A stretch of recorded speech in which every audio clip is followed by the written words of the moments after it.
जितना इन पराया द्रोह करने वालों से मैं वजनता को प्राप्त हो जाता। और जब धरती माता को बर्दाश्त ना हुआ सज्जनों, तब क्या किया उन्होंने? धरती माता धेनु रूप धरी हृदय विचारी गई तहां जहां सुर मुनि झारी। एक माता जी के द्वारा 50 मुद्रा भगवान के श्री चरणों में समर्पित हुआ। बेचारी परेशान है, नाम नहीं बोला गया। देखो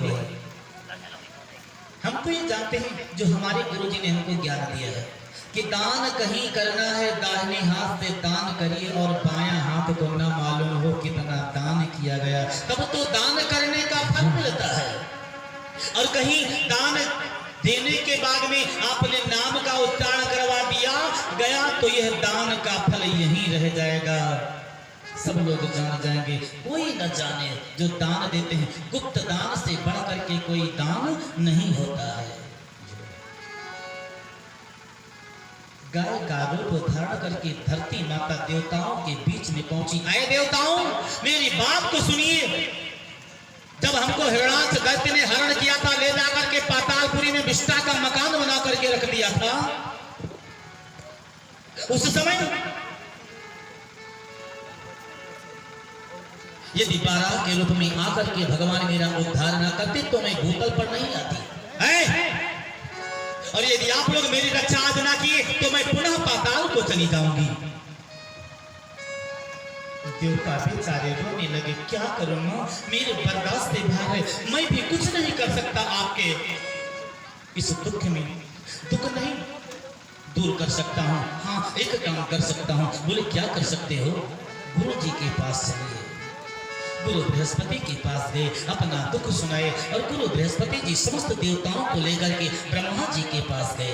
ब्रह्मा जी से धरती माता की व्यथा को सुनाई। ब्रह्मा जी ने कहा, मैं क्या करूं, मैं भी बेबस हूं, कुछ नहीं कर सकता। कि ब्रह्मा सब जाना मन अनुमाना मोर कछु न बसाई।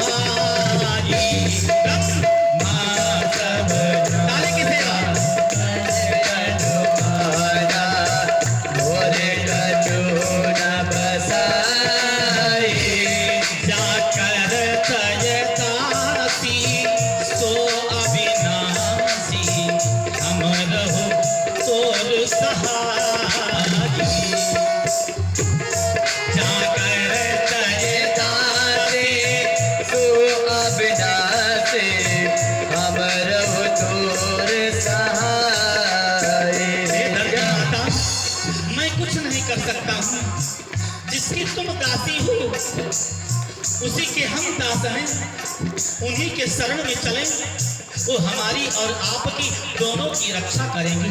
लेकिन धरनी धरहु मन धीर, धैर्य धारण कीजिए, धैर्य मत खोइए। कोई संकट आ जाए सज्जनों तो धैर्य से काम लेना चाहिए, पागल नहीं होना चाहिए। हे धरती माँ, धरनी धरहु मन धीर, कहा बिरंचु हरि पद सुमिरो। जानत जल के पीर, प्रभु भंजई दारुण विपदे। आत्मा में ब्रह्मा जी भगवान विष्णु को याद किए। आप सबके मन की बात जानते हैं, सबके दुख को जानते हैं और दुख सुन करके दूर करने वाले हैं महाराज। इसलिए आप दूर करें। लेकिन क्या है, समस्त देवता आपस में बैठ करके बात कर रहे थे कि बैठे सुर सब कर रहे बिचारा, सब कर रहे बिचारा। बैठे सुर सब कर रहे बिचारा, कहाँ पावो हरि कराओ पुकारा। कहाँ पाए प्रभु करे पुकारा। सब देवता आपस में बैठ करके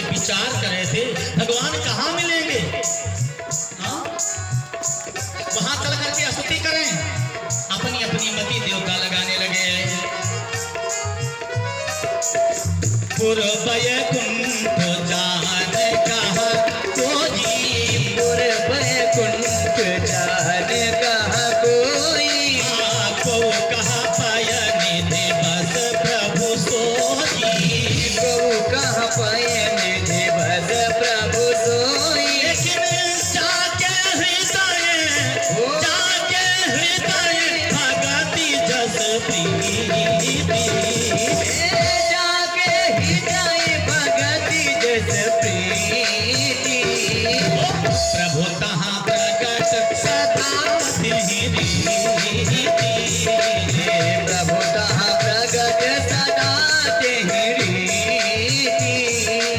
भगवान भोले बाबा ने माता पार्वती से कहा, प्रिय सब देवता अपने अपने मन की बात कहने लगे। कोई कहते हैं बैकुंठ में मिलेंगे, कोई कहते हैं क्षीर सागर समुद्र में मिलेंगे। जैसे जिसके हृदय में भगवान के विषय में भक्ति है सज्जनों, उसी प्रकार सब कहते हैं भगवान वहां मिलेंगे, भगवान वहां मिलेंगे। भोले बाबा ने कहा, प्रिय हमको बर्दाश्त न हुआ, मैं तो अवसर खोज रहा था। कौन सा अवसर? जब कोई अवसर मिले, ये लंकापति रावण कैलाश पर्वत को उठा करके मुझसे बल जिस दिन से दिखा लिया, उसी दिन से मैं अवसर खोज रहा था। कुछ अवसर मिले तो मैं भी कुछ कहूं, आज मिल गया अवसर खोजते खोजते। पार्वती कहीं समाज गिरी जा मैं रहे वो, कहीं समाज गिर जा मैं रहे वो, मिल गया अवसर पाए वचन यक कहे वो, अवसर पाए भजन यक कहे वो। अरे देवताओं पागल हो गए हो, भगवान को खोज रहे हो। मैं कहता हूं उसको सुनिए। बोलो महाराज क्या कहते हो? हरि व्यापक सर्वत्र समाना, हरि व्यापक सर्वत्र समाना। ये भैया आज भगवान भोले बाबा ने समस्त देवताओं से कहा, हरि व्यापक सर्वत्र समाना। भगवान हर जगह पर कण कण में तृण तृण में हर जगह पर विराजमान। लेकिन अच्छा हर जगह पर विराजमान है तो लेकिन क्यों लगा दिया? काम बिगाड़े तीन अगर मगर लेकिन। हे महाराज देवताओं ने कहा जब हर जगह पर भगवान मिलेंगे, हर स्थान पर हर कण कण तृण तृण में विराजमान है, तब लेकिन कहां से आया है? भोले बाबा ने कहा लेकिन इसलिए आया कि सबके सामने भगवान खड़े हैं, लेकिन कोई देख नहीं सकता है। आज भी भगवान सबके सामने है। देखो जब तक ये बाहर की वस्तु देखने वाली आंख बंद नहीं होगी, अंतर आत्मा की आंखें नहीं खुलेंगी, दिव्य चक्षु नहीं खुलेंगी, तब तक भगवान का दर्शन नहीं होता है। लेकिन का मतलब ये हुआ, भगवान ने कहा है पुकारिए राम जी आ जाओ, नहीं आएंगे। अरे श्री राम जी तुमको पुकार रहा हूं, चले आओ, नहीं आएंगे। हे राम जी सुनिए, चले आओ, वो नहीं आएंगे। तब कैसे आएंगे?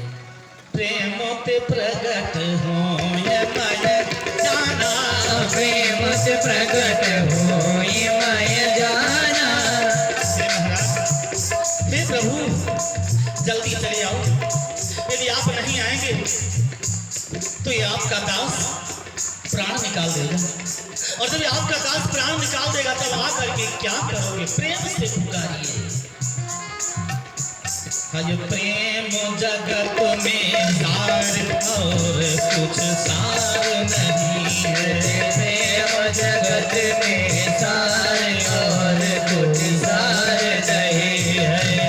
मुख्य तत्व केवल प्रेम है। लेकिन महाराज आज प्रेम शब्द को अपभ्रंश में लोग जोड़ दिए।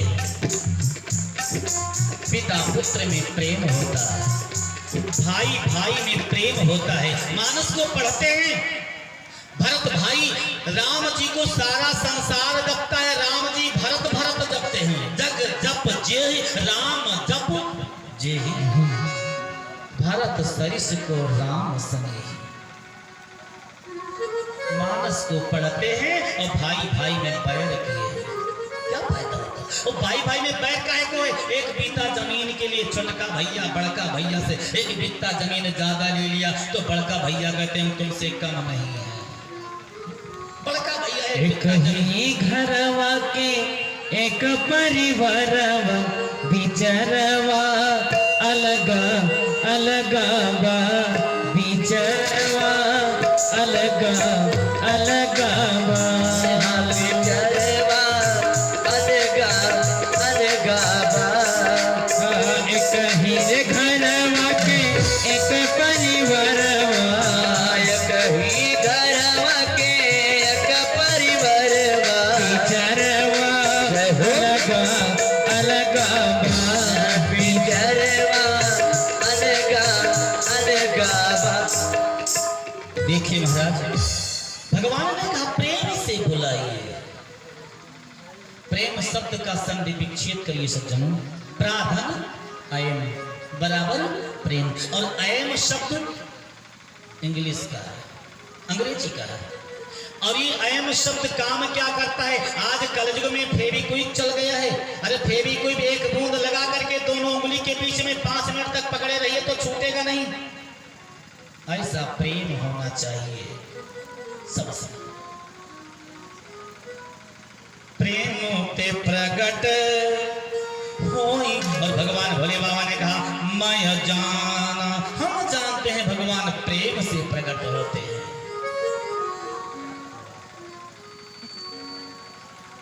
अच्छा, जब भगवान प्रेम से प्रकट होते हैं तो क्यों ना भगवान का पुकार किया जाए।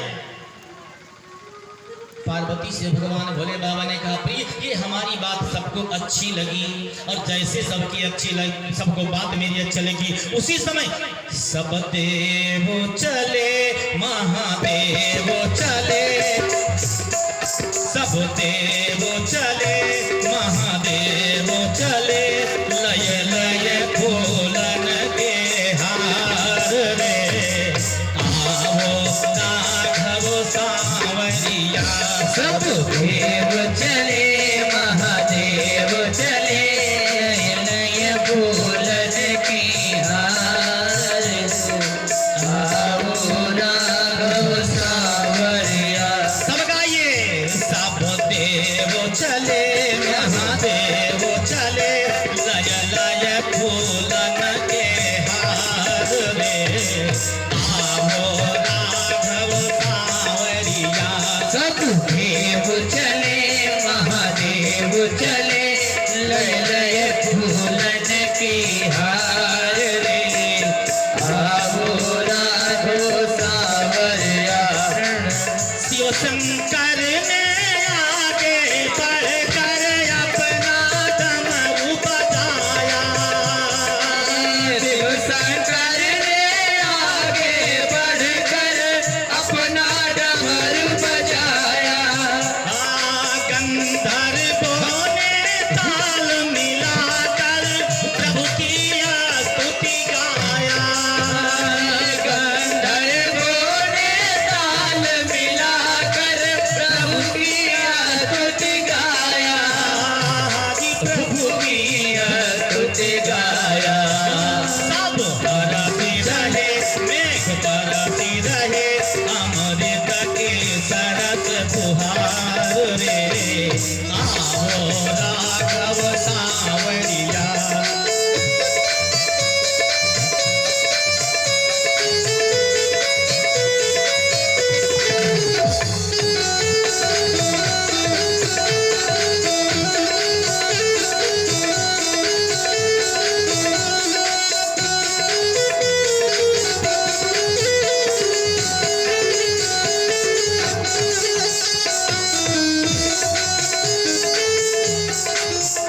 जय जय सुर नायक जन सुखदायक प्रणत बाल भगवंता। जय जय सुर नायक जन सुखदायक प्रणत पाल भगवंता। गोविंद हितकारी जय सुरारे सिंधु सुता प्रिय कंता। पालन सुर अद्भुत करनी मरम न जाने कोई, जो सहज कृपाला दीन दयाला करहो अनुग्रह तोहि। जय जय जय विनाशी सब घट बासी, व्यापक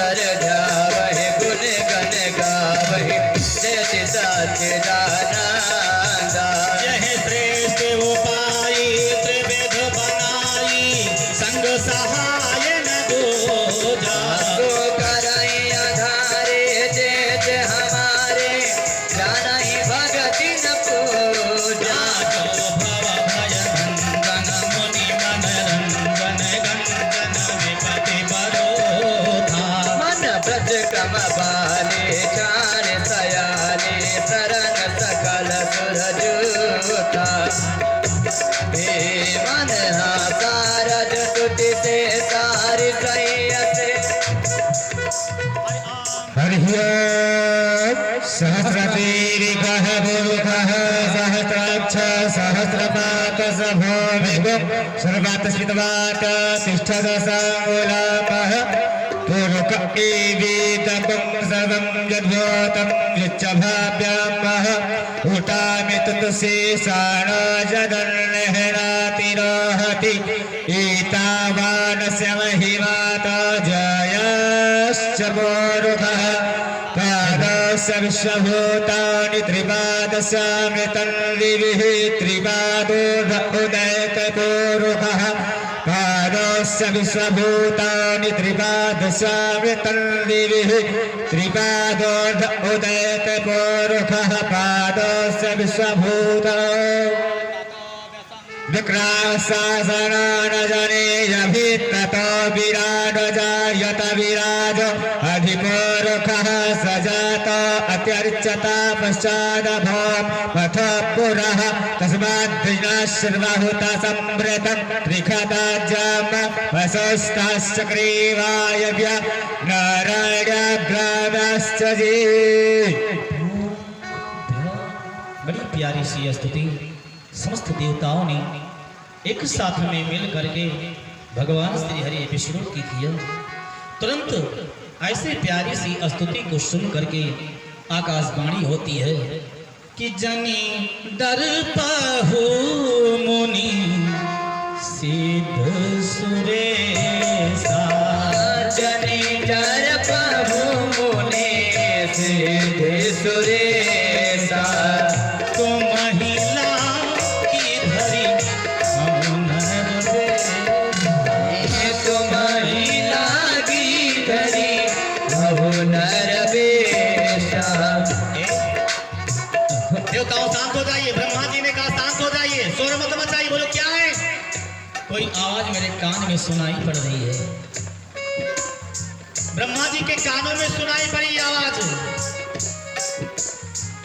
अनसन साहित मनुज अवतार अनसन सहित मनुज अवतारा लई हम दीन कर वंश उदारा लई हम दिन कर पंच उदारा।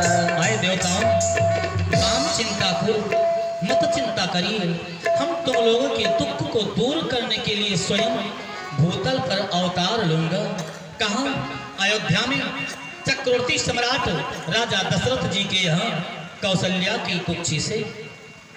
ये दोनों पूर्व जन्म में कश्यप और अदिति थे। आज भूतल पर अवतार लिए हैं दशरथ और कौशल्या के रूप से। इनके यहाँ जाकर के मेरा अवतार होगा, लेकिन अकेले नहीं, अंसन सहित सुचार वो भाई। हम 4 रूप में अवतरित होंगे, 4 रूप मेरा होगा। आप लोग चिंता मत करिए और तब आप लोगों का दुख दूर करूंगा। मेरे बाल लीला का सुख देखने के लिए अयोध्या में आप लोग जाइए, बंदर के रूप में अवतार धारण कीजिए। इस प्रकार जैसे आकाशवाणी होती है,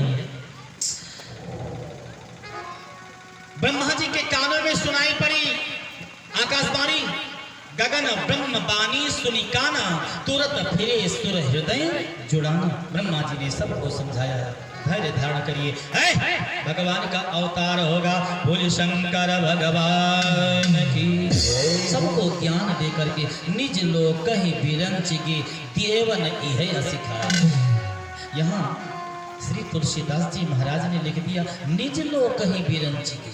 क्या ब्रह्मा जी का और कोई लोक था? वहां जाते। तब यहाँ लिख दिया निज लोक कहीं विरंच के। बाबा ने ऐसा लिखा क्यों कि निज लोक कहीं विरंच के देवन यही सिखाए। एक संत ने कहा नहीं नहीं, ये सत्य लोक के सिवा और कोई दूसरा लोक ब्रह्मा जी का नहीं था। यहाँ इसलिए लिखना पड़ा बाबा को निज लोक कहीं विरंच के। देवताओं को ज्ञान दिया ब्रह्मा जी ने कि वानर तन धारी धारी मही हरि पद सेव जाए।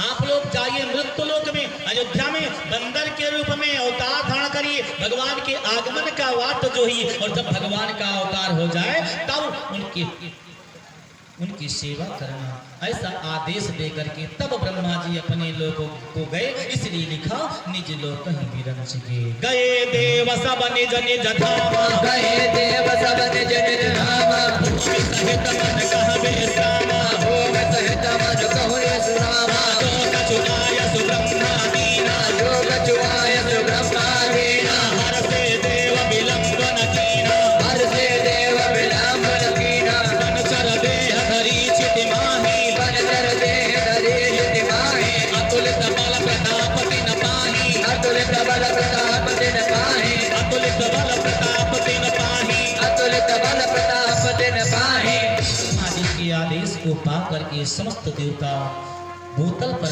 आकर के बंदर के रूप में अवतार धारण की अयोध्या में भगवान के आने का वाट जो रहे थे। इतना सुंदर चरित्र भगवान भोले बाबा ने माता पार्वती से कहा, और फिर कहा प्रिय अब अगली कथा बड़े भाव से सुनिए। अवधपुरी रघुकुल मनिरा। जो लोग पंडाल के बाहर खड़े हैं उनसे बार बार विनती है, मेरी निवेदन है, हाथ जोड़कर मैं कहता हूँ कि सभी लोग बैठ जाएं। अगर वहीं बैठना तो वहीं बैठ जाइए। वेद विदित त्यहि दशरथ नाम, धर्म धुरंधर गुण निधि ज्ञान हृदय भगति मति सारंग। अयोध्या में महाराज दशरथ जी धर्म के धुरी को धारण करने वाले, हृदय में भगवान की भक्ति और मति सारंग पानी, भगवान धनुष बाण लिए हैं, मति उसमें लगाए हैं। लेकिन ऐसे राज्य बड़े प्रेम से करते थे महाराज दशरथ जी, और एकाएक उनको एक बात की चिंता हो गई।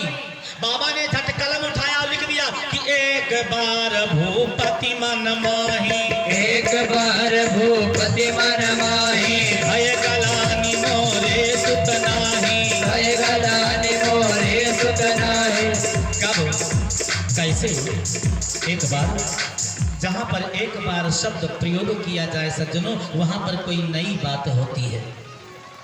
बाबा गोस्वामी तुलसीदास जी महाराज ने अपने रामचरितमानस में 42 बार एक बार शब्द का प्रयोग किया है। एक बार महाराज दशरथ जी के यहाँ गुरु माता का आगमन हो गया। अपने गोदी में एक बालक लिए थे गुरु माता, बालक लेकर के आई, रनिवास में बैठ गई। रानियां सब आकर के गुरु माता की सेवा करने लगी। और जब महाराज दशरथ जी रनिवास में प्रवेश करने लगे तो गुरु माता जी ने बच्चे को एक चुटकी काट लिया धीरे से। बच्चा रोने लगा। ये तो बात पहले से तय थी, बच्चा रोने लगा। माँ ने कहा बेटा क्यों रोते हो? बेटा ने कहा मैया हमारे पिताजी के शिष्य हैं महाराज दशरथ जी, लेकिन दशरथ जी के कोई संतान नहीं है, हमारे कौन शिष्य होगा, मैं किसको मंत्र दूंगा। इस यह बात बच्चे से सुन करके महाराज दशरथ जी तब एक बार भूपति मन माही, एक बार भूपति मन माही, भय गलानि मोरे सुत नाही, भय गलानि मोरे सुत नाही। एक बार। दूसरा कारण, एक बार महाराज दशरथ जी सुबह सो करके उठे कि इनके कान में झाड़ू की आवाज सुन पड़ी। आनंद रामायण में लेकर ध्यान देना, इनके कान में झाड़ू की आवाज सुन पड़ी। और जो झाड़ू की आवाज सुन पड़ती है महाराज, महाराज की आंखें खुल गई, देखा तो झाड़ू लगाने वाला आ गया। चक्रवर्ती सम्राट दशरथ जी उठ करके बैठे, स्नान की, जलपान न की। महामंत्री सुमंत बोले हाँ महाराज, का रथ लाइए, शिकार खेलने चलना है। राजा दशरथ शिकार खेलने के लिए चले गए। सूर्य के उदयाचल से सूर्य के अस्ताचल तक बेचारे इस जंगल से उस जंगल में भ्रमण किए, इनको शिकार न मिला। एक हिरण दिखाई दिया, शब्द वेदी बाण महाराज दशरथ जी जो मारते थे, उन्होंने उस हिरण को बाण मार दिया, लेकिन बाण न लगा। हिरण ने कहा राजन, ये तेरा बाण आज फेल क्यों हो गया? नहीं जानती हूँ। कहा हम नहीं जानते हैं। हिरण ने कहा हम और किसी के हाथों से मारे मर जाए तो ठीक है, लेकिन राजन निर्वंशी के हाथ से नहीं मरता हूँ। ये हिरण की बातें हृदय में लगी, तब एक बार भूपति मन माही, एक बार भूपति मन माही, भय गलानी मोरे सुत नाही, भय गलानी मोरे सुत नाही। उस हिरण की बात सुन करके राजा के हृदय में बाण की तरह बिध गई। वहां से राजा आए, अपनी मंत्री से कहे महामंत्री ये झाड़ू देने वाले को बुलाइए। झाड़ू देने वाला आया, जल्लाद को बुलाया गया, झाड़ू देने वाले को फांसी के तख्ते पर चढ़ा दिया गया। आखिरी इच्छा पूछी गई, हे भैया शांत रहिए, आखिरी इच्छा पूछी गई तो झाड़ू लगाने वाले ने कहा राजा जी का दर्शन चाहता हूं। महाराज दशरथ जी सामने आए, और जब महाराज दशरथ जी सामने आए, बोलो क्या बात है? महाराज हमें फांसी हो जाए, बहुत बड़ी प्रसन्नता है, लेकिन किस केस में फांसी होने जा रहा हूँ ये नहीं जानता हूँ, ये तो बता दीजिए। केस तो बताइए, अब बिना केस के फांसी हो रहा है। राजा ने कहा सुनिए, आज सो करके सुबह उठे, तुम्हारे झाड़ू की आवाज मेरे कान में पड़ी, सिर से चादर उठाए तेरा चेहरा देखे, सारा दिन बिना अन्न जल के शिकार खेलने के लिए गए तो ना तो शिकार मिला ना अन्न जल मिला, और एक जानवर की बातें उल्टी सीधी सुननी पड़ी। ये तुम्हारे चेहरे को देखने का कारण है, इसलिए मैं चाहता हूं इस मेरे राज्य में ऐसा मनहूस व्यक्ति न रहे, उसी केस से तुम्हें फांसी की सजा सुनाई गई, फांसी होने जा रहा है। सरकार क्या है? आपने तो सुना दिया, लेकिन मैं सुनाऊं तो यही आप कहेंगे कि छोटे मुख बड़ी बात करता है। आप भी सुना दीजिए। उसने कहा स्वामी आप सो करके मेरा मुख देखे, आपको शिकार ना मिला और जानवर से उल्टी सीधी बातें सुननी पड़ी, और मैं सो करके उठा सीधे आपके यहाँ चला आया, आपके चेहरा को देखे तो हमें फांसी होने जा रही है। बताइए सबसे ज्यादा मनहूस आप हैं कि मैं? और इस शब्द को सुन करके राजा के हाथ से तलवार गिर गई और कहा इसको छोड़ दीजिए। तब एक बार भूपति मन माही, एक बार भूपति मन माही, भय गलानी मोरे सुत नाही, भय गलानी मोरे सुत नाही। चौथा कारण, एक बार महाराज दशरथ जी सरजू के तट पर घूम रहे थे और देखा बड़ा सुंदर एक फूल। राजा ने सोचा इस पुष्प को पा जाऊं तो रंगनाथ भगवान को चढ़ा दूंगा, मेरी इच्छा पूर्ण हो जाएगी। सज्जनों, राजा साहब गए उस फूल को पकड़ने के लिए, घुटने तक जल में गए, जो जो आगे जाते हैं पुष्प आगे को बढ़ता चला जा रहा है, और जैसे राजा सूखे में आते हैं पुष्प वापस आता है। ऐसे कई बार आए गए राजा और फूल हाथ में न आया। तब तक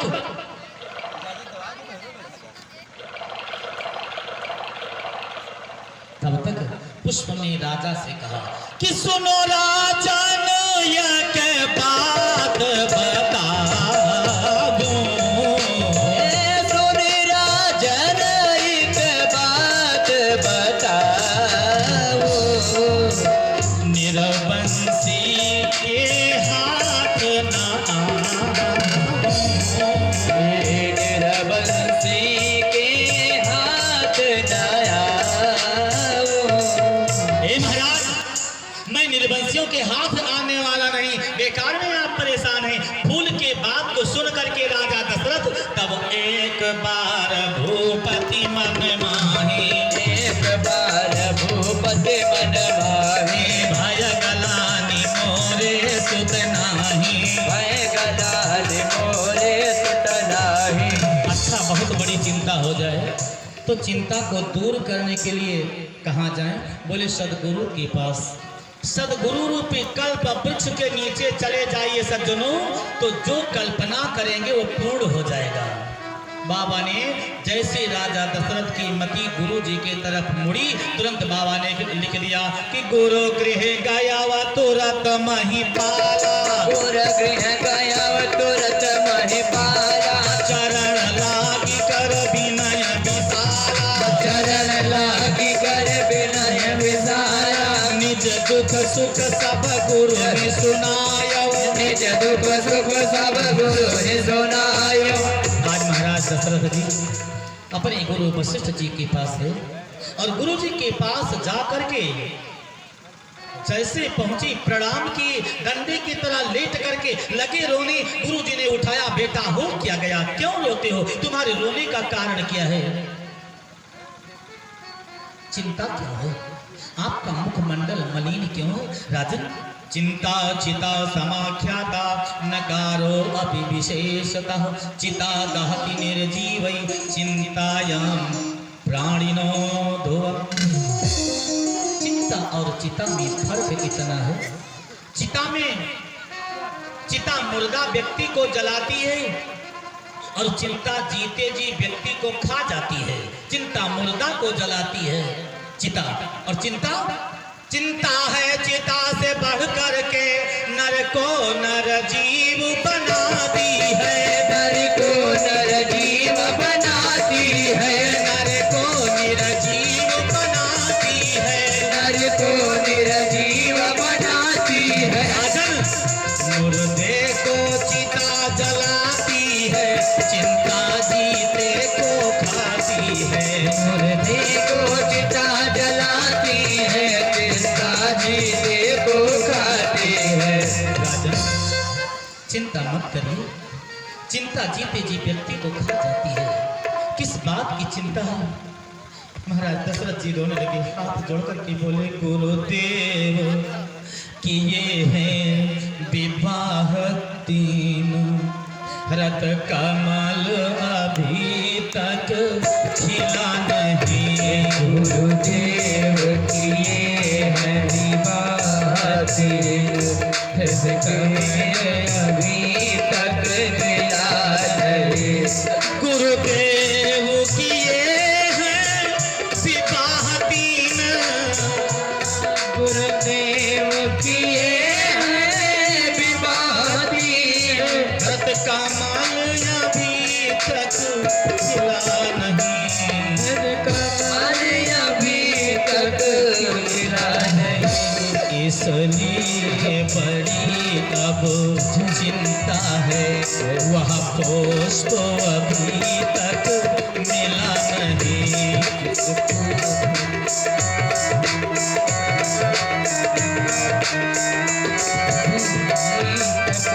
क्या नहीं तुम्हारे पुत्र नहीं इसलिए रोते हो? राजा बोले, हाँ महाराज, पागल हो, ऐ चुप हो जाओ।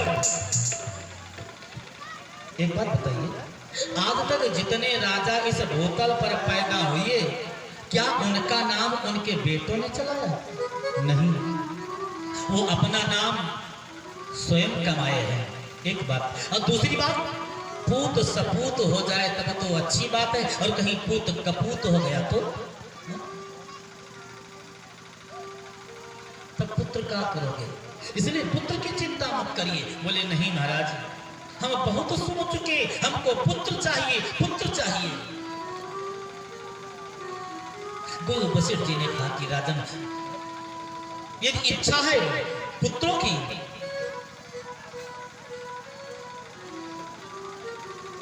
इच्छा ही अगर पुत्रों की, पुत्रेष्ट यज्ञ संविधान करो, पुत्रेष्ट यज्ञ करिए।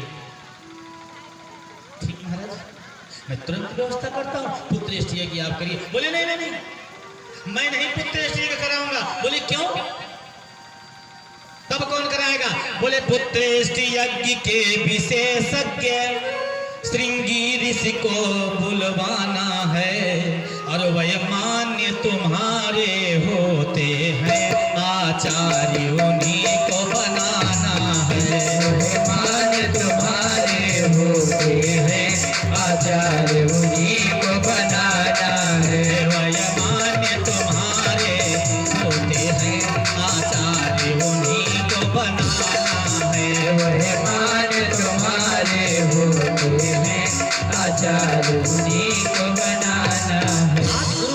जी ने कहा राजन आपके मान श्रृंगी ऋषि हैं, उन्हीं को यज्ञाचारी बनाना है। अच्छा एक बात बताइए, मान किसको कहते हैं? बोले दामाद को।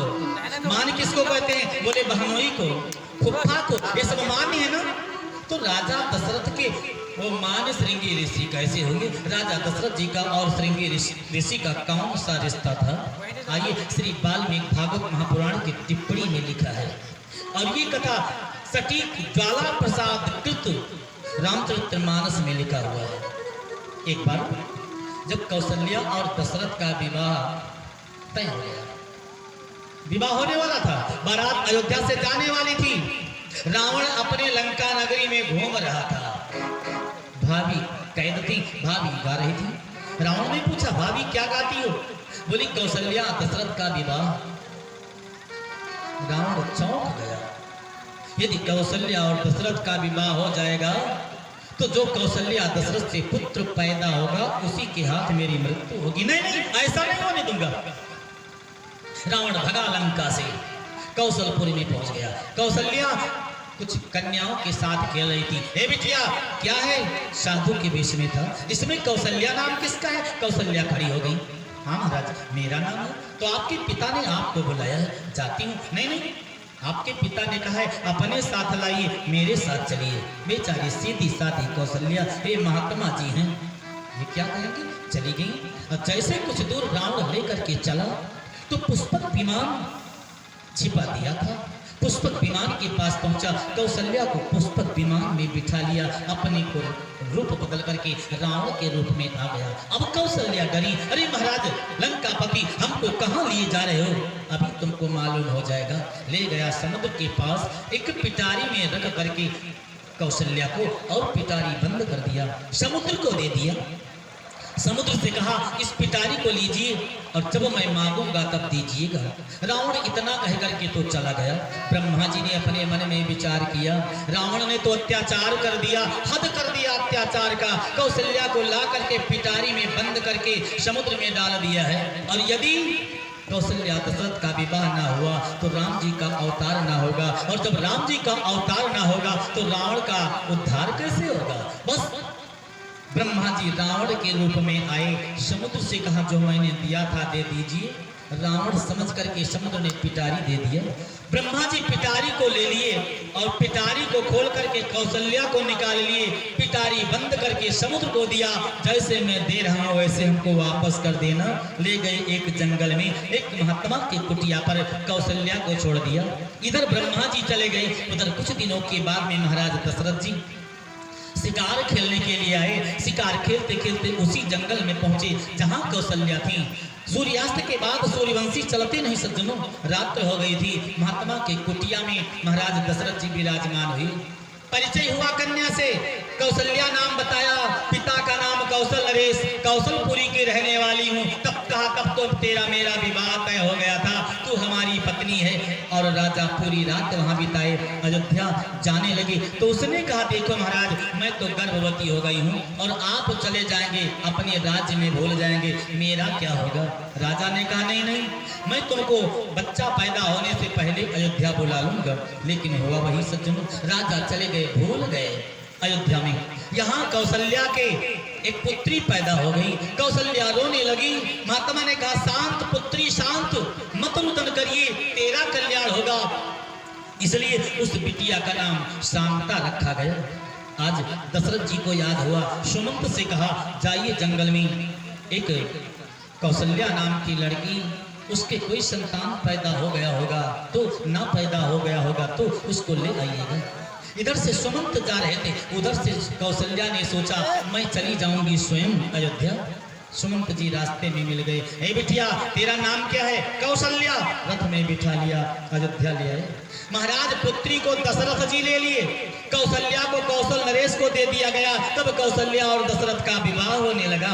भाभी पुनः गाने लगी, तो रावण ने कहा भाभी से अब क्या गा रही हो? कहा कौशल्या दशरथ का विवाह बिल्कुल झूठ का सही हो रहा है। वो पहुंचे समुद्र के पास, जो मैंने दिया था थाती वापस कीजिए। पिटारी रावण को मिली, ताला खोल करके देखे पिटारी खाली थी। अब तो अनर्थ हो गया और ये काम कौन कर सकता है? केवल ब्रह्मा जी ने ऐसा छल मेरे साथ किया है। भाग करके भगवान भोले बाबा के पास गए, महाराज अब मेरी रक्षा कीजिए, अब तो सब चौपट हो गया। भोले बाबा ने कहा क्या हुआ?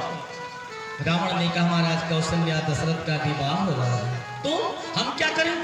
बोले दशरथ जी को वीर विहीन कर दीजिए। ब्रह्मा जी बुलाया जाए। ब्रह्मा जी ने कहा कोई पात्र लाइए। एक अंग देश का ब्राह्मण पुत्र पैदा होने के लिए अपने आगे कलश रख करके पत्नी के साथ नेत्र बंद करके पुत्रेष्टि मंत्र का जाप कर रहा था। रावण पहुंचा, उसी कलश को उठाया, जल को वही गिरा दिया और ले जाके ब्रह्मा जी को दिया। महाराज ये लीजिए। तो दशरथ का वीर खिंचवा करके उसी कलश में बंद कर दिया गया। इधर रावण पहुंचा, उस कलश को सजा करके अपने पूजा के स्थल पर रख दिया और घर में बताया कि इस कलश में विष है, कोई इसको छूना नहीं।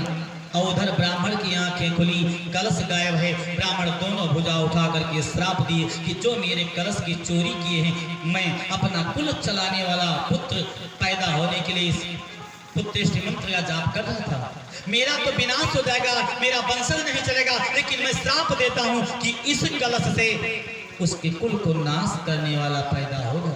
हुआ वही सज्जनों, वही कलश पूजा के स्थल पर रखा था।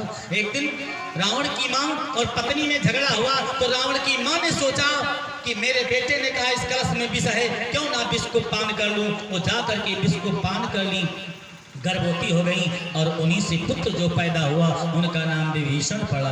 बोलिए भक्त भगवान की बड़ी दिव्य कथा है। और उधर शांता अंग देश के राजा रोमपाद से राजा दशरथ से मित्रता थी।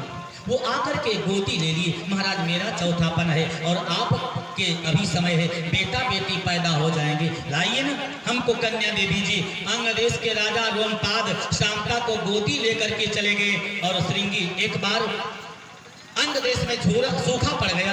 गुरु जी ने कहा यदि विभांडक ऋषि के पुत्र श्रृंगी ऋषि का आगमन आपके नगर में हो जाए तो जल बरसेगा।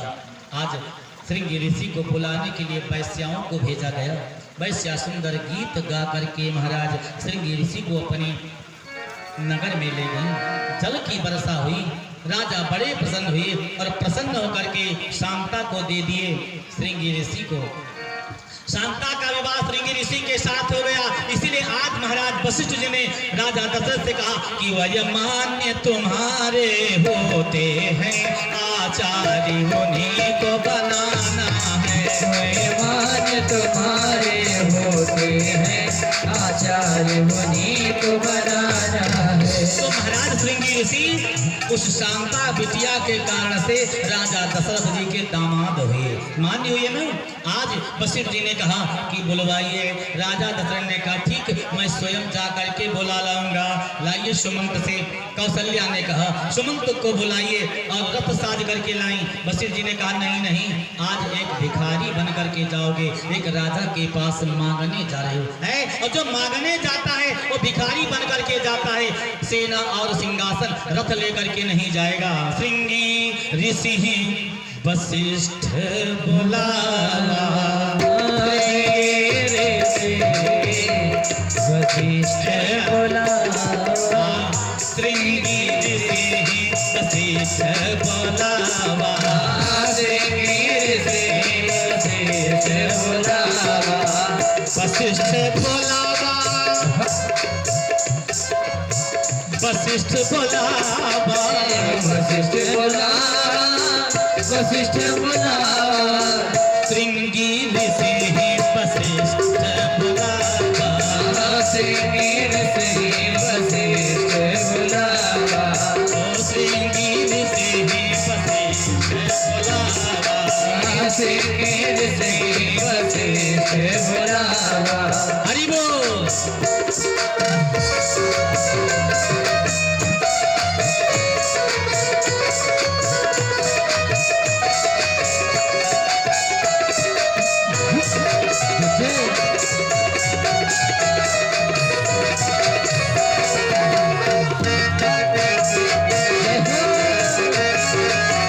श्रृंगेर से ही वशिष्ठ बुलावा, श्रृंगेर से वशिष्ठ बुलावा।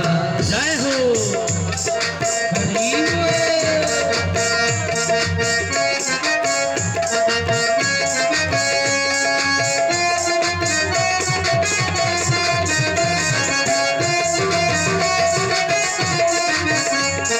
बोलिए भक्त भगवान की। सुनो, जिन भक्तों को इस पुनीत कार्य में सहयोग देना है वो काउंटर पर जाकर के सहयोग दें और वहां से रसीद प्राप्त कर लें। और या तो पंडित श्री अरविंद शास्त्री जी के हाथ में सहयोग देना और किसी के हाथ सहयोग नहीं देना। सहयोग राशि या तो अपने काउंटर पर और या तो पंडित श्री अरविंद शास्त्री के हाथ में या भगवान के सामने आकर के स्वयं अपने हाथों से भेंट कर दी। बोलिए भक्त भगवान की। गिर से ही वशिष्ठ बुलावा, श्रृंगेर से वशिष्ठ बुलावा। पुत्र काम शुभ यज्ञ करावा, पुत्र काम शुभ यज्ञ करावा। पुत्र काम शुभ यज्ञ करावा। पुत्र काम शुभ यज्ञ करावा। आज महाराज वशिष्ठ जी ने राजा के द्वारा श्रृंगी ऋषि को बुलवाया और आ गए श्रृंगी ऋषि। बोलो क्या बात है। गुरुदेव ने कहा पुत्रेष्ठ यज्ञ कराना है, सब संविधान हो चुका है, आइए। रानियां बुलाई गई। वेद विधि के अनुसार हवन का कार्य प्रारंभ हुआ, यज्ञ प्रारंभ हो गई। देखो महाराज, कल से आपके यहाँ भी हवन का कार्य प्रारंभ हो जाएगा। कल दिन में 2 बजे अरणि मंथन के द्वारा भगवान अग्निदेव का प्राकट्य होगा। आप लोग आज तो राम जी के अवतार की कथा और कल अग्निदेव भगवान प्रकट होंगे दिन में 2 बजे। 2 बजे के बाद अग्नि देवता अरण्य मंथन के द्वारा प्रकट होंगे। उनका दर्शन करने के लिए समस्त भक्त आइएगा। और जिस समय यज्ञ करने लगे, भगति सहित मुनि आहुति दीने, भगति सहित मुनि आहुति दीने। भगति सहित मुनि आहुति दीने, भगति सहित मुनि आहुति दीने। यहाँ तो हमने नहीं देखा, कहीं कहीं देखते हैं विद्वान कहते हैं स्वाहा, तो यजमान एक मुट्ठा साकर लेकर के हवन कुंड में डाल देते हैं, बोलते हैं वाहा। इससे नहीं कल्याण होगा। आज ही जान लीजिए, बताना ना पड़े। हवन करते समय दाहिने हाथ के बीच की 2 उंगली और एक अंगूठा अग्र वाली रेखा, दोनों अंगुलियों की आगे वाली रेखा के आगे जितनी साकर लिया जाए उतनी साकर लेकर के बड़े प्रेम से हवन कुंड में डालना चाहिए, मानो हम किसी दूसरे को खिलाते। वो तो उठा करके साकर फेंक दिए। भगति सहित मुनि आहुति दीने। भगति सहित मुनि आहुति दीने, भगति सहित मुनि आहुति दीने। भगति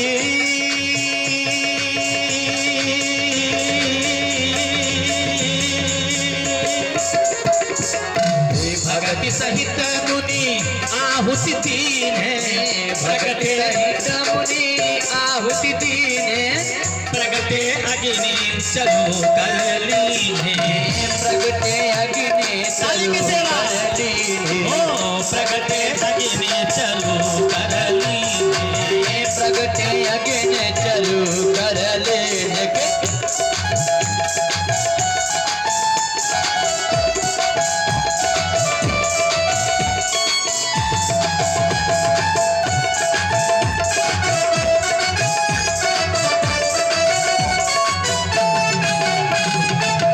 जैसे प्रेम से आहुति दिए हवन कुंड में, अग्नि देवता प्रसन्न होकर के प्रकट हो गए। बोले अग्निदेव भगवान की। और एक पात्र में हव्य लेकर के आ गए। अग्नि देवता हव्य लेकर के प्रकट हुए। हे महाराज, क्या बात है, ये हव्य लीजिए। दशरथ जी को दिया। महाराज क्या करें, ये हव्य पाती देहु नृपुचारी,